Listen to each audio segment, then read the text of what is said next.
வாசிச்சன் இந்த புலிக்கொட்டிய குட்டியை இந்த குவேணி மடியில் வச்சுருந்தாவாம்.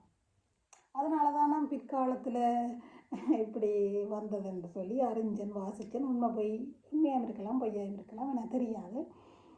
மறுது ஒரு கவினி, ஒரு பேரரசி, என்ன ஜீவகத்தன், உங்களுக்கு தெரியத்தில் ஆளாண்ட பிள்ளைகள். இதோட முடியுது. நான் என்னண்டா சாபமிட்டவா அவள் இதை தன்னை இவ விட்டுட்டு இந்த விஜயன் போயிட்டு அங்கே திருமணம் முடிக்கிற காலத்தில் அந்த அந்த சொந்த மக்களே இவ கொலை செய்தவ. ஏனண்டா இவ காட்டி கொடுத்தவ. ஏன்னா அவர் வந்தோடனே அந்த காதலை கண்டவுடனே காட்டி கொடுத்ததுனால சொந்த மக்களாலே அவள் சாகடிக்கப்படுறா. அதனால ஆனால் என்னென்னா மகாலோகு கிரியம்மாண்டு கடவுளாகவும் வழிபடுகிறோம். ஆனால் இந்த சாபம் கொடுத்ததால தான் மாறி மாறி எங்களோட நாடுகளில் நடுக ஏதோ ஒரு பிரச்சனையும் ஏதோ ஒரு பாருங்க நல்லா இருந்து ஒரு ஆட்சி வேற டக்குன்னு திக்குப்பா புயல் வந்து இப்போ நான் யோசிக்கிறேன். சும்மா எங்களுக்கு மேல் ஒரு சக்தி இருக்குது, நாங்கள் நினைக்கக்கூடாது கடவுள் இல்லையண்டு. அது இன்னொரு பெரிய சக்தி, மாபெரும் சக்தி. நாங்கள் நினைக்கிற எத்தனை நடக்குது இன்னும் தானே நடக்குது, ஏன் நடக்க இல்லை?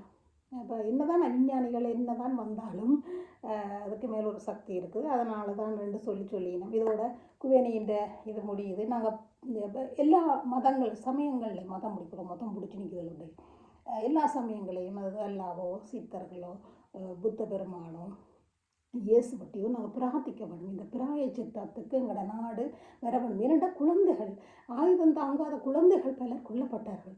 அந்த ரத்தம் விடாது சும்மா, அந்த ஊலம். ஏனென்றால் இதெல்லாம் நாங்கள் விட்டுட்டு போக முடியாது. அதுக்கு பிராயச்சித்தம் செய்ய வேணும்.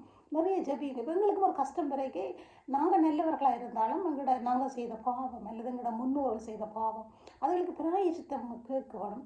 சிலதெல்லாம் நல்லா யோசிங்க. ஏன் நல்லவர்களாக இருக்கிற இப்போ பிரச்சனை வருது? இதுதான் காரணம். உங்களுக்கு தெரியாது, கணக்கு கேள்விகளுக்கு தெரியாது. விட இத்தோடு எங்களோட கவினி பேரரசி எங்களோட அரசி குவேணியின் வரலாறு முடியுது. நீங்கள் கடத்த வேணும். அது உங்களோட பொறுப்பு. உங்களோட பிள்ளைகளுக்கு கடத்துங்கோ. நாங்கள் முள்ளிவாய்க்காலையும் மாவிரதத்தையும் கொண்டாடுங்கோ. நல்லது நினைவுகளை கடத்துங்கோ. ஆனால் சிலர் படங்களை எல்லாம் போடுறீங்க, சில தளங்களில் பார்த்து நல்ல மத நினைவூட்டல்கள் நல்ல.